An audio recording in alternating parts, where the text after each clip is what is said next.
Welcome to a new edition of the Neon Jazz interview series with veteran jazz trumpeter Ahmed Abdullah. This longtime Sun Ra Trumpeter talked about his new project, A Music of the Spirit, out of Sistas Place, from the Diaspora Afro Horn ensemble. He opened up about a very rich life of music. He began performing at age 13 in his native New York City and joined Sun Ra in the mid-70s, working there on and off until 93. We caught up with him at the beginning of the COVID-19 quarantine in March 2020, so please dig it. Hey, thank you for taking a minute out for Neon Jazz today. I appreciate it. No problem. And I want to say that my wife is here sitting in on this call. She did the poetry on the recording. Yeah. Wonderful. So let me start off and ask you about this new album and Music of the Spirit. Talk to me a little bit about how this project came about, and now that it's out there, did this match your artistic vision for this project?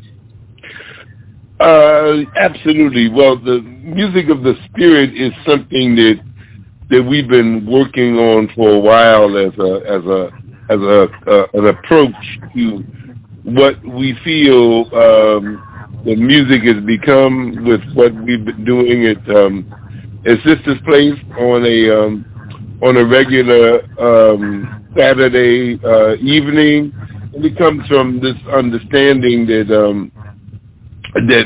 that I have about music in general. That music is supposed to be a source of enlightenment, a source of bringing people together and evolving people. And then when you have people who actually are working towards that with their art, then it is something that really does that. It really moves people forward. Let me ask your wife her role on this album, how she feels about this project and her part in it. Well, I've been working with the band Diaspora for about 20 years now, and we have always had a fusion of music of the Diaspora, Sun Ra's music, and poetry. So my role here was really taking a poem that was written by Luis Reyes Rivera, which he used to perform with the band, and I guess infusing my own vision for that poem, and really trying to channel Betty Sabaz on Eternally Firing Spirit, and trying to evoke the scene of when Malcolm X was shot. That's a very popular poem when we perform it, and with a resurgence of the discussion of Malcolm X and his death, I think it gives an interesting take on what happened to him. So the one thing about this project, too, is that you have an ensemble of amazing musicians, and, of course, you know, music is a language. It's spoken on stage. It's spoken in the studio. How did you feel about the conversations that were going on and just the amount of talent that was in the studio for this project? Yeah, I agree with you. Because we're combining two bands, we're combining the best of Diaspora with the best of Afro Horn.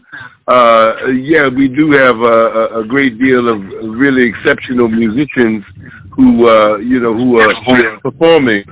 And I was just overwhelmed. I mean, when you listen back to what it is that we were able to do, and we were very fortunate that we were in the studio with an engineer who had tremendous ears, and then we had other engineers who were able to really do the final work. So that the work that we did in the studio, actually you can hear it on the CD. You know what I'm saying? Yeah, absolutely. Mm-hmm. So, we're living in some pretty strange times right now, and I think that probably what a lot of us are going to realize as we tear away all of these distractions in our lives and get to a more basic level, what kind of appreciation do you think we're going to have for music once all of this, our lives, kind of get back to normal? Is there going to be a better, newer appreciation, you think? I hope so. The music that we play is about dealing with the spiritual void that I feel is on this planet right now. I don't think that we could have the experience what we are experiencing without there being a void. And so I think that music is the way, art forms in general are the way to address the void. That when artists are focused on really trying to do something to better humanity, I think humanity is going to be served by it. So let's say once all of this passes and you start touring with this album, let's say you come to Kansas City. What do you think a concert would be like in Kansas City for this album? What do you think the audience would get from this? Well, I hope that they would be enlightened. I hope that they would feel a sense of spiritual empowerment, and also enjoy the music. So let's go back to the beginnings of your life before we get to Sun Ra and some of those incredible experiences you lived in your life. You're from New York. Talk to me a little bit about how you got involved with music and how that became the path for you in life. I got involved in music because I had an older sister who was a real music fan. She was a jazz fan. And when she died, the only way I knew of how to express my remorse about her death was to pick up the trumpet. She had turned me on to a particular recording called Dinah Jams that had several great trumpet players, Clifford Brown, Maynard Ferguson, Clark Terry being among them, and Max Roach playing drums.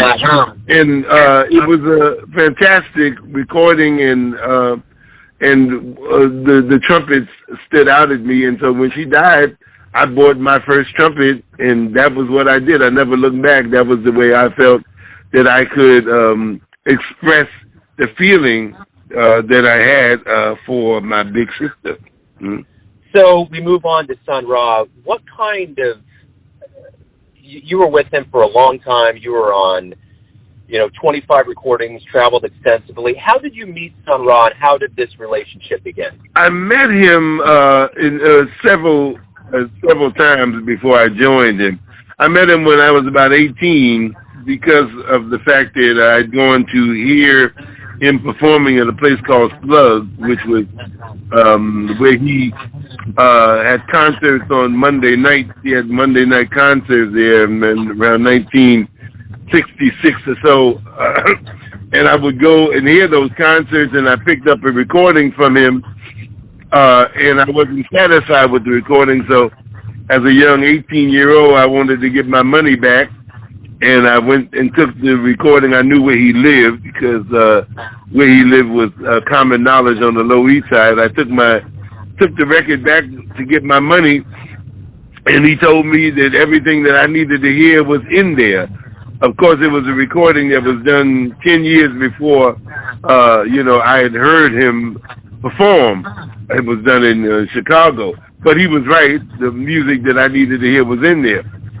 The next time I met him, I was playing a performance in Germantown in 1974, and in fact, one of the musicians who is being funeralized today, his name is Danny Pico Thompson, came and got my number.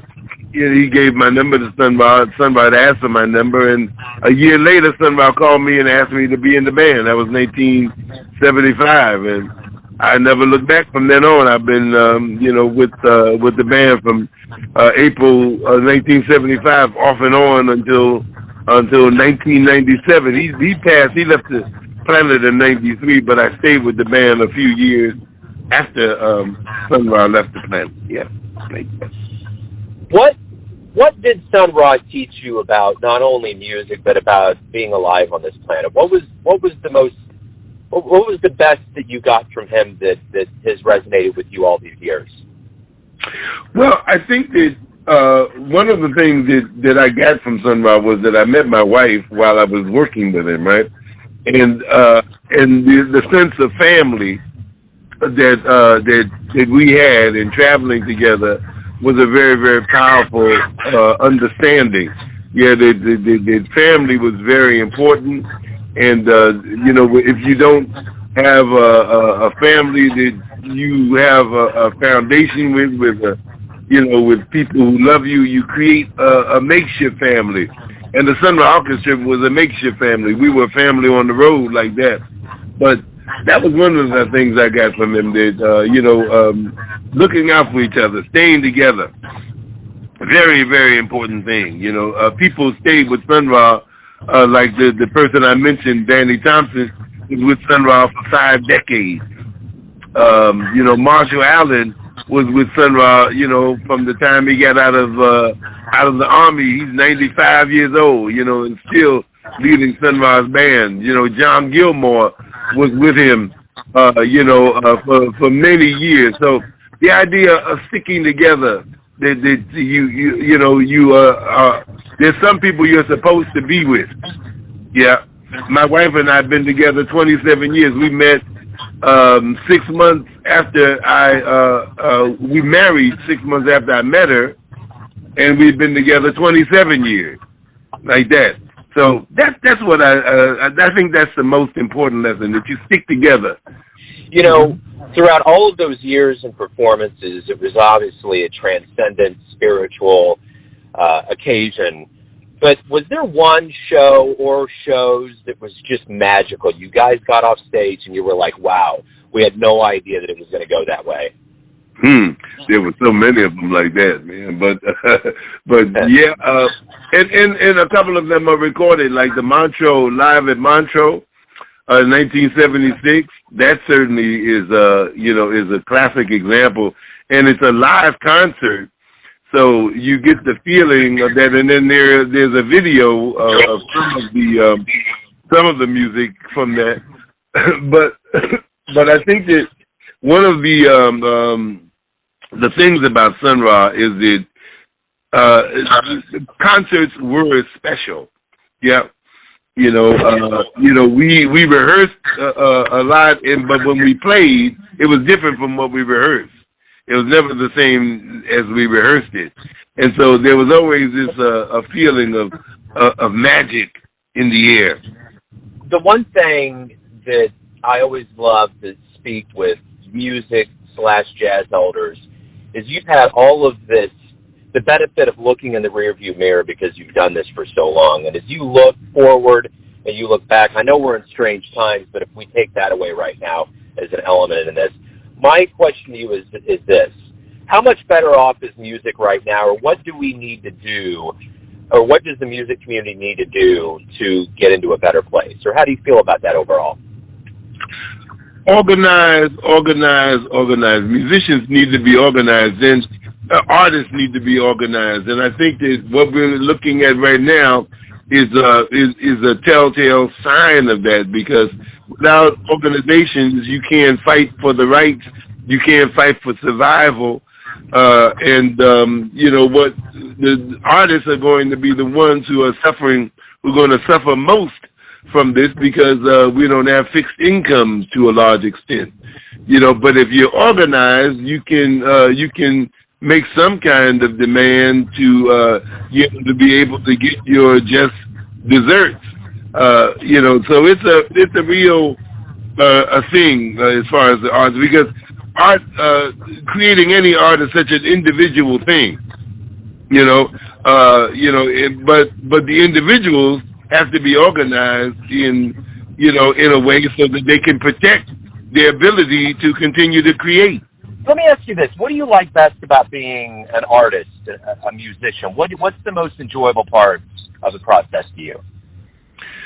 Freedom, the freedom to and creativity, imagination. The fact that I have access to that, and that's the way that I try to live my life, with a sense of, of using one's imagination. Mm-hmm. Why do you love this music that we call jazz, whatever term we want to use, the music that you've created for so long? Why do you love it so much? Because it strengthens me, and as it strengthens me, I'm hoping that it strengthens other people.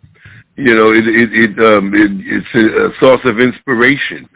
It's a source of inspiration for me, and therefore I hope it's a source of inspiration for other people. Everyone has a perception of you, your family, your friends, your fans, but you're living your life. You know who you are. So tell me, who do you think you are? That's a very good question. I think that I am foremost. I am a father. I am a husband. I'm a person who loves to read.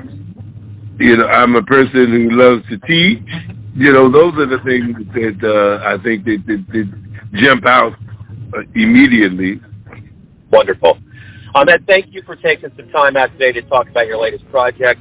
Good luck with everything that's developing, and I'm looking so forward to hearing you guys back in the real world again. Wonderful. Thank you, man. Thanks for listening and tuning in to another Neon Jazz interview, where we give you a bit of insight into the finest cats in New York, Kansas City, and spots all over the world, giving fans all that jazz. And thanks to Ahmed for his time, music, and stories.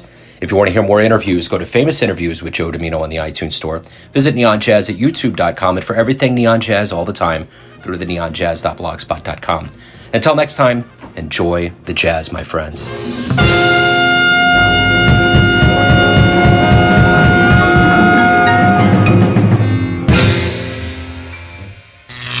Neon Jazz.